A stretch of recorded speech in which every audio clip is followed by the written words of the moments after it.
हम चर्चा कर रहे हैं ऋतुओं के संदर्भ में शरद ऋतु। अब हम बात करेंगे शरद ऋतु के विषय में। शरद ऋतु वस्तुतः सुंदर ऋतु है, जहाँ पर बादल विरल हो जाते हैं, एकदम चले जाते हैं, बड़ी आसमान पर बड़ी सुंदरता सी आने लगती हैं और धवल और स्वच्छ और सुंदर होने लगता है।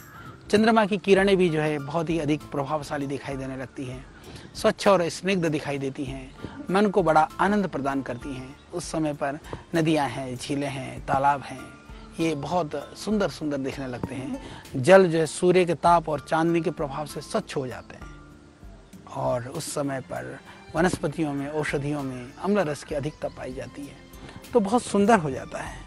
जब हम बात करें जो वर्षा ऋतु के अंदर शरीर में जो वर्षा और उसकी शीतलता को जो सहन करने का जो अभ्यास हो जाता है हमें थोड़ा सा, और उसके वर्षा काल के बाद में जब शरद ऋतु जब आती है ना, तो उस समय पर सूर्य पूरे तेज के साथ में और चमकता है, जब बहुत अच्छा लगता है। और इस उष्णता के समय जो थोड़ी गर्मी भी होती है, उसमें वर्षा के बाद में भी थोड़ी सी जो गर्मी होती है ना शरद ऋतु में, वो उस समय पर बड़ा अच्छा लगता है। जो वर्षा ऋतु के अंदर जो शरीर में जमा हुआ दोष है वो भी निकलने लग जाता है और उस समय पर दोष प्रकोपित भी हो जाता है कई बार।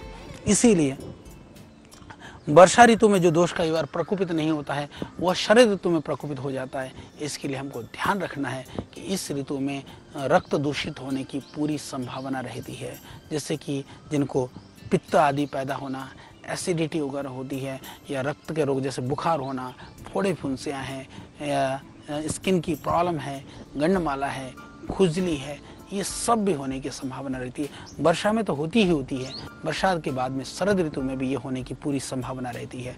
तो इसीलिए यह शरद ऋतु विसर्ग काल का ये मध्य भाग होने की वजह से शरीर की स्थिति में जो बल की बात करी जाती है, आयुर्वेद में बल की स्थिति मध्यम होती है। इसीलिए हमको थोड़ा सा ध्यान रख लेना है उस समय पर आहार विहार पथ्य अपथ्य के अंदर में जो हमारे लिए मध्यम हो, यानी कि अति नहीं करना है। अति सर्वत्र वर्जयत, ये आहार के विषय में ऋतु के संदर्भ में, आचरण के संदर्भ में सर्वत्र ये बात लागू होती है। और विशेष करके इस शरद ऋतु में जो कुपित पित्त है उसको शांत करने के लिए हमको क्या करना है, घी का सेवन करना है। शरद ऋतु में घी लाभकारी पदार्थ माना गया है। तिक्त जो पदार्थ हैं वो इसमें सेवन करने के लिए लाभकारी माना गया है।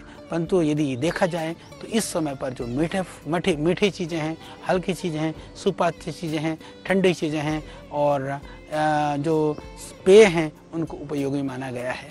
आहार के रूप में बात करें तो शाली चावल है, मूंग है, गेहूँ है, गेहूँ है, उबला हुआ दूध है, दही है, मक्खन है, घी है, मलाई है, श्रीखंड है, ये सब भी हमारे यहाँ लाभकारी माने गए हैं शरद ऋतु के अंदर में। उनका आप सेवन कर सकते हैं। और बाकी बात करें सब्जियों की बात करें तो इस समय पर चौलाई है, बथुआ है, लौकी है, जो बरसात के कारण से आप साग वगैरह नहीं खा रहे थे, हानिकारक था, कुछ साग इस समय पर आप सेवन कर सकते हैं। वर्षा के बाद में शरद ऋतु में कुछ सागों का सेवन कर सकते हैं। और वर्षा के बाद में जैसे लौकी वगैरह, तोरई वगैरह है, फूल गोभी वगैरह, मूली है, ये अच्छी तरह से आती है, इन सब का आप सेवन कर सकते हैं। पालक है, सोया है, सेम है, और फलों में भाई अनार है, आंवला है, और सिंघड़ा है, मुनक्का है, कमलकट्टा है, ये सब लाभकारी हैं। और विशेष करके शरद ऋतु में कहा कि आंवले को शक्कर के साथ खाना चाहिए। आंवले का शक्कर के साथ खाने का मतलब जो आंवला कैंडी है वो शरद ऋतु के लिए अद्भुत है। या आंवले की चटनी बनानी है तो थोड़ी मीठी चटनी बनाइए, आंवले की मीठी चटनी का सेवन करिए। इसी तरह से जो तिक्त पदार्थ हैं उनको घी के साथ पका करके खाना चाहिए। यानी कि जितने भी जो महात्रिफला घृत हैं या फिर जितने भी औषधीय घृत हैं वो सब का सेवन भी इस ऋतु में करना चाहिए। और ये ऐसा कहा कि इस ऋतु में जल को धूप में रख करके फिर रात्रि को चंद्रमा में रख करके प्रयोग में लाना चाहिए। ये कहा कि इस ऋतु में जो होता है, जो अगस्त तारा का जो प्रभाव होता है वो पूरी तरह से विष और अशुद्ध से रहित करता है। यानी इस समय की जो शरद ऋतु में आपने सुना होगा, शरद पूर्णिमा की कहानी भी आपने सुनी होगी। शरद पूर्णिमा में तो ऐसा कहते हैं कि इतनी ताकत होती है, इतनी ऊर्जा होता है कि खीर आदि द्रव्यों को रख करके खाने से श्वास आदि बीमारी भी ठीक हो जाते हैं। और हमने भी देखा प्रयोग करके ठीक हो जाता है। श्वास रोगों के निराकरण के लिए शरद पूर्णिमा की चांदनी में यदि आप उस खीर को रखते हैं, क्योंकि जो पूरा जो शरद ऋतु ही एक अद्भुत ऋतु है शरीर के स्वास्थ्य की दृष्टि से। उस समय पर सूर्य के अंदर भी बहुत सारे स्वस्थकर द्रव्य होते हैं, चांदने में भी ज़्यादा शक्ति आती है, ऐसा हमारा आयुर्वेद मानता है। इसीलिए बहुत ज़्यादा ये माना गया है कि अगस्त ऋतु में तारे भी गुणकारी होते हैं, चांद भी गुणकारी है, सूर्य भी गुणकारी है। यानी वैसे तो सूर्य, चांद, तारे हमारे सबके लिए लाभकारी हैं, हर ऋतु में लाभकारी है, पर दोष का, ऋतु का प्रभाव भी एक ऐसा है कि हम उसका पूरा लाभ नहीं ले पाते हैं। तो चांद का लाभ भी, तारे का लाभ, सूर्य का लाभ, पूरा लाभ यदि हमको आनंददायक लाभ पाना है तो शरद ऋतु सबसे बढ़ करके, इसलिए आप उस समय पर सूर्य का सेवन करिए, धूप का सेवन करिए, आप तारों का सेवन करिए, आप चांद का सेवन करिए। यह विष और अशुद्ध से रहित होकर के हमारे लिए वो बहुत ही सब दृष्टि से उपयोगी और लाभकारी है। और इसीलिए इस ऋतु में धूप का, सूर्य का सेवन या आप चंद्रमा का सेवन और आप तारों का सेवन अमृत समान माना गया है। और पानी भी, पीने वाला पानी को भी आप सूर्य में रखिए, चांद में रखिए, वो लाभकारी माना गया। नहाने वाले पानी को भी आप उसमें रख सकते हैं। और नहाने का और तैरने के लिए भी बरसात के बाद में तो तड़ाग है, कुआं है, ये सब चीज़ें हैं, वो बहुत उत्तम माना गया है। शरद ऋतु में आपको स्नान वगैरह करना हो, तैरना हो। और इसके लिए कहा कि जल का जो है उपयोग हितकारी है। इसमें इसी को आचार्य चरक ने जो उसमें से निकाल करके जल का जो संग्रह करके रखा गया उसको हंसोदक कहा है। इस ऋतु में अब बात आती है, ये अद्भुत ऋतु है, लाभकारी ऋतु है, सावधानी के साथ में सेहत को बनाने का ऋतु है। हमको उस समय पर मध्यम बल, जैसे आयुर्वेद में कहा मध्यम बल का यह ऋतु है।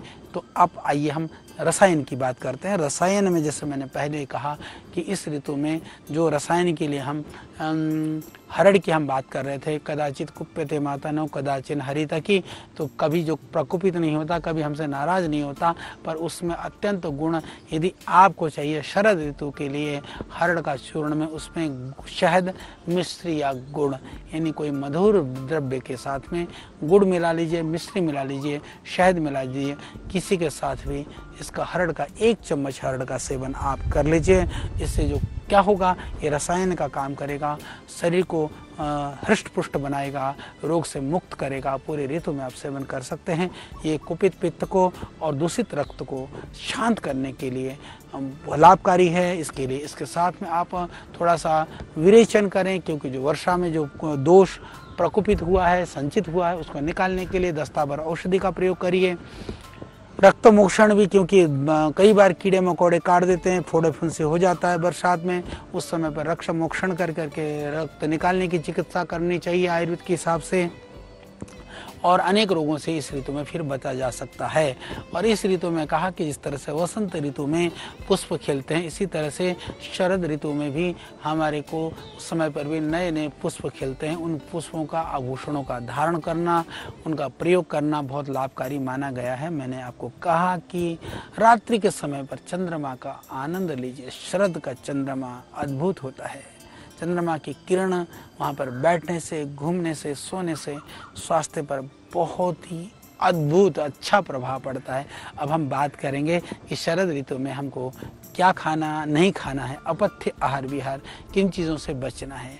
मेरे भाई, शरद ऋतु में सरसों का तेल थोड़ा कम प्रयोग करिए, मट्ठा नहीं खाना है, नहीं पीनी है, सौंफ है, लहसुन है, बैंगन है, करेला है, हींग है, और ये काली मिर्च और पीपल वगैरह भी कम लेना है। और उड़द की दाल या उड़द की दाल से बने हुए भारी पदार्थ हैं, कड़ी पड़ी खट्टे पदार्थ हैं या क्षार द्रव्य हैं, और कोई भी मादक द्रव्य है, शराब तो पीनी नहीं भाई, पर इस ऋतु में तो बिल्कुल ही नहीं पीना है, क्योंकि ये आपके लिए बहुत ही हानिकारक है। दही और नमक वगैरह भी आपको बिल्कुल नहीं लेना चाहिए, नमक बिल्कुल कम खाना चाहिए। शरद ऋतु में जितना हो सके ध्यान रखिए, नमक बिल्कुल भी नहीं लेना है। इसके अलावा यदि आपको भूख नहीं लग रही हो तो खाना मत खाना। यदि नहीं भूख लग रही हो, भूखे रह लेना। ये मत सोचना कि भूख नहीं लगी, कुछ बिगड़ तो नहीं जाएगा। इस समय पर भूख कम लग सकती है, क्योंकि इस समय पर कम सेवन करना ही शरीर के लिए लाभकारी है। इस मौसम में धूप है या ओस भी पड़ेंगे कभी कभी सुबह सुबह, और पूरब से आने वाली हवाओं से भी थोड़ा बचना चाहिए। यानी शरद ऋतु में धूप सेवन प्रातः काल आप कर सकते हैं, परंतु तेज धूप दिन से बचना चाहिए, क्योंकि शरद की धूप चांदनी और लाभकारी होते मैंने कहा, परंतु धूप से दिन में बचने के लिए कहा। भरी दोपहर में आचार्य जी ने कहा धूप का सेवन करना चाहिए, भरी दोपहर में धूप में मत बैठना, इतना ही निवेदन है। और इस समय पर व्यायाम भी कम करना चाहिए। वर्षा के बाद में अधिक व्यायाम को हानिकारक माना गया है। मध्यम बल की स्थिति होता है शरद ऋतु के अनुसार। इस समय पर फिर क्या करें, हम इसकी थोड़ी सी चर्चा कर लेते हैं। जो अब हम, क्योंकि हमने बात करी षड ऋतुओं की बात हुई, क्या करना चाहिए क्या नहीं करना चाहिए, अब सब ऋतुओं को मिला करके, हालांकि आपने अलग अलग कड़ियों को देखा हो या अलग सारी ऋतुओं को आप कार्यक्रम को नहीं देख पाए हों, मेरा निवेदन है आप सारे कार्यक्रम को ऋतुओं के संदर्भ में, दिनचर्या के संबंध में, रात्रिचर्या के संदर्भ में जो हमने बताया है उसको आप जरूर देख लीजिएगा। अब मैं बात करूंगा पूरे 6 ऋतुओं के लिए हमको क्या करना चाहिए, उनकी हम बात करेंगे संक्षिप्त में। यानी कि जिन षड ऋतुओं की हमने चर्चा की है उस चर्चा को हम एक थोड़े से एक संक्षिप्त पर एक सार रूप में लेकर के आते हैं, क्योंकि यह षड ऋतु का वर्णन आपको बहुत अच्छा लगा होगा। संभवतः इससे पहले इतनी जानकारियां आपको एक जगह पर कहीं मिलना बहुत दुस्तर होता है, क्योंकि हमने भी यदि संग्रहित किया है तो अनेक ग्रंथों का अध्ययन करके, अनेक जगह से विलोडन करके इस चीज़ को आपको बताने का प्रयास किया है। वसंत ऋतु जैसे हमने कहा, जो चैत और बैसाख का जो महीना है उस समय पर तिक्त, कटु और कषाय रस तथा रुक्ष और उष्ण गुण वाले पदार्थ और पेयों का सेवन करना चाहिए। ग्रीष्म के लिए जैसे हमने कहा जेठ और आषाढ़ के महीना में मधुर रस है, स्निग्ध है और शीतल खान पान करना चाहिए ग्रीष्म ऋतु में। वर्षा के लिए श्रवण और भाद्रपद के महीने में जैसे हमने आपको कहा था मधुर, अम्ल और लवण रस का और स्निग्ध और उष्ण खाद्य पदार्थों का सेवन करना चाहिए। भोजन बहुत ज्यादा नहीं, मध्यम स्तर पर लेना चाहिए। शरद ऋतु में अश्विन और कार्तिक महीने में मधुर, तिक्त और कषाय रसों का सेवन करना है। रुक्ष शीतल खान पान करना है। हेमंत ऋतु में मार्गशीर्ष और पौष मास में मधुर, अम्ल और लवण रस का, स्निग्ध और उष्ण खाद्य पदार्थों का सेवन करना है। शिशिर ऋतु में माघ और फाल्गुन में मधुर, अम्ल और लवण रस का, स्निग्ध और उष्ण खाद्य पदार्थों का सेवन करना चाहिए।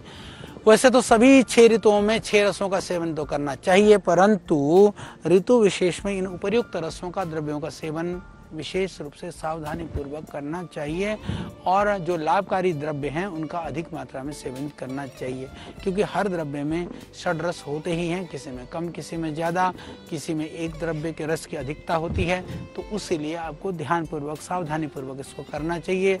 और मैं एक निवेदन और करना चाहता हूँ, ऋतुचर्या में वर्णित आहार विहार का सेवन करते हुए ये जरूर ध्यान रख लेना कि ऋतु संधि, ऋतु के अंतिम और आने वाले ऋतु के मध्यम सप्ताह में आहार विहारों का धीरे धीरे छोड़कर ही नई ऋतु में बताए गए आहार विहार की तरफ जाना चाहिए। यानी एकदम जंप मार करके एकदम कूदना नहीं है, धीरे धीरे, यानी कि ऋतुओं को विभाजन ऋषियों ने चीज़ों को समझाने के लिए किया है। पर मौसम न एक दिन में गर्म होता है न एक दिन में ठंडा होता है, तो धीरे धीरे सर्दी से गर्मी, गर्मी से बरसात, बरसात से फिर सर्दी, ये जो क्रम है इसको आप सहज रूप से उसी तरह से चीज़ों का आप पालन करें।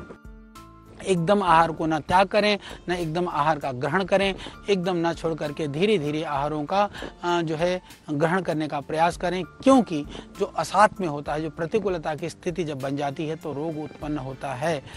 और विशेष कर करके ऋतु परिवर्तन के प्रसंग में मैं थोड़ी सी बात बताना जरूर चाहूँगा कि कार्तिक के जो अंतिम जो 8 दिन है ना, जो मार्गशीर्ष महीने के जो प्रारंभिक 8 दिनों को आचार्यों ने यम दंष्ट्रा कहा, यम दंष्ट्रा यानी यमराज की दाढ़ कहा है। यानी कि इन दिनों विशेष करके मंगसिर, यानी कि मंगसिर अगहन के प्रारंभिक दिन, यानी कि औसोज और मंगसिर, औसोज कार्तिक मंगसिर, कार्तिक के बाद में मंगसिर आता है, कार्तिक का महीना और जो मंगसिर का महीने का जो बीच का समय है, यानी कि हमारे यदि आप आधुनिक महीनों के हिसाब से सोचते हैं तो नवंबर का जो प्रारंभ है उस समय पर गर्मी लगभग खत्म होने को होती है, सर्दी शुरू होने को होती है। वो बड़े खतरनाक दिन होते हैं, ध्यान रखिए। यम दंष्ट्रा खतरनाक है, यमराज तो खतरनाक होता ही है, पर वो 8 दिनों के, यानी नवंबर के जो शुरू के जो 8 दिन है या अक्टूबर के समापन के जो दिन है, उन दिनों में आपको बहुत सावधान रहना है। पूरे साल के अंदर सबसे खतरनाक दिन वही माने गए हैं, क्योंकि इन दिनों में परिवर्तन के कारण से पित्त का प्रकोप हो जाता है, ज्वर आदि होने की संभावना रहती है। और सच मानिए तो यह एक रिसर्च का भी विषय हो सकता है। क्या उन 8 दिनों में ये दुनिया ज़्यादा बीमार होती है क्या उन 8 दिनों के कारण से ज़्यादा रोग होता है क्या? यह भी एक रिसर्च का अनुसंधान का विषय है। पर ऋषियों ने कहा तो हमने आपको बताया। तो हमें प्रकृति का अनुकूल दिनचर्या का पालन करना चाहिए, पथ्य आहार विहार का पालन करना चाहिए। ऋतु परिवर्तन के समय ऋतु के संचित दोष तथा नई ऋतु के आगमन से हमारी त्रिदोषात्मक जो मूल प्रकृति है तथा बाहर की जो प्रकृति वो भी एक परिवर्तन होता रहता है। यानी कि प्रकृति हमारे शरीर की प्रकृति, बाहर की प्रकृति, इन दोनों को सामंजस्य कर करके हमको आहार विहार और दिनचर्या का पालन करना चाहिए। और उस समय पर इसको ध्यान में रखते हुए हमें योगाभ्यास का पालन करना चाहिए। योगासन प्राणायाम नियमित रूप से करना चाहिए, क्योंकि जो नियमित रूप से लगातार जो कर सकते हैं वह है योगासन, प्राणायाम, ध्यान। इसको कभी मत छोड़ना। वो चाहे किसी भी ऋतु की बात है, किसी भी प्रकृति की बात है, किसी भी विकृति की बात है, बाहर ऋतुओं की बात हम इसलिए चर्चा कर रहे हैं, उससे फिर आप अपने वात पित्त और कफ जो अपनी प्रकृति है उस प्रकृति को बना करके रख सकें। जो शरीर की प्रकृति है वो बाहर की प्रकृति के कारण से बहुत फर्क पड़ता है। इसीलिए इन चीज़ों में आपको ध्यान देना बहुत ज़रूरी है। ऐसा कर करके हम क्या कर सकते हैं, ऋतु परिवर्तन के जो दोष हैं, उनके जो प्रकोप हैं, उन प्रकोपों से भी हम मुक्त रह सकते हैं। इसीलिए इन षड ऋतुओं की जो मैंने बहुत चर्चा करी है, आपको बताने का जो प्रयास किया है, इसको आप गहराई से समझिए। तो क्या खाना है, इसमें आपने एक कॉमन चीज़ देखा होगा कि बहुत सारे द्रव्यों का सब बार में निषेध किया।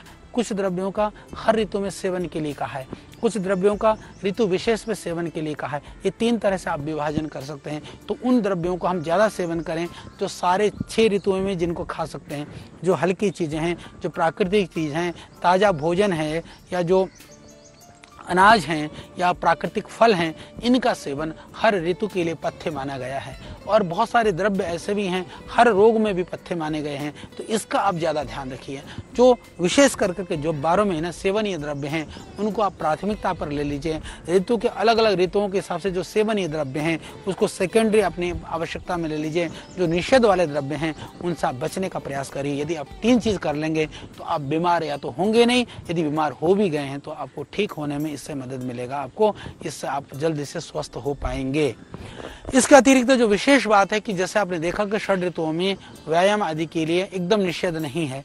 अलग अलग ऋतुओं के लिए जैसे सर्दी में ज़्यादा व्यायाम कर सकते हैं, ज़्यादा खाते हैं, पर मध्यम स्तर का जो व्यायाम है एक्सरसाइज है वो करना जरूरी है। इसी तरह से आपने देखा होगा पूरे षड ऋतुओं के वर्णन में ऋषियों ने जो हमको बताया है, समय पर सोना, समय पर उठना, समय पर खाना, कोई भी ऋतु हो, कोई भी स्थिति हो, इसको हमको नहीं छोड़ना चाहिए। इसका पालन हमको करना बहुत ज़्यादा जरूरी है। तो ये बेसिक जो चीज़ हैं, हम अपनी प्रकृति को समझते हैं तो इससे हम निरोग रह सकते हैं, स्वस्थ रह सकते हैं। तो आयुर्वेद की इस गूढ़ विधा को सरल और सुगम शब्दों में मैंने बताने का प्रयास किया और हमने आपको बताया कि किस तरह से हरी तकी को हम पूरे साल भर सेवन कर सकते हैं। क्योंकि कई बार लोग हमसे यही पूछते हैं कि आचार्य जी क्या हम इसको पूरे वर्ष भर खा सकते हैं, क्या हमको कब करना चाहिए? तो मैं आपसे निवेदन कर देता हूँ, पूरे वर्ष भर अपनाए जा सकने वाली औषधियाँ क्या हो सकती हैं। जैसे गुड़ूची है, गिलोय आप पूरे 12 महीना ले सकते हैं, वो लाभकारी है। गिलोय घनबटी आप 12 महीना सेवन करिए, या फिर आप गिलोय को काढ़े के रूप में सेवन करिए। कोई भी बीमारी है, चाहे गर्मी की, चाहे सर्दी की, चाहे कोई भी रोग है, आप 12 महीना सेवन कर सकते हैं। इसी तरह से आप जो एलोवेरा है, घृत कुमारी है, घृत कुमारी सोरस को आप 12 महीना सेवन कर सकते हैं। किसी भी तरह से कोई भी बीमारी आप सेवन कर सकते हैं। आंवला भी 12 महीना सेवन कर सकते हैं, परंतु जिनको कफ हो, सर्दी हो, जुकाम हो, उन लोगों को थोड़ा सा ध्यान रखना चाहिए। उन लोगों को सर्दी के मौसम में थोड़ा काली मिर्च मिला कर लेना चाहिए, बरसात के मौसम में भी थोड़ा सा सौंठ और काली मिर्च मिला करके लेना चाहिए।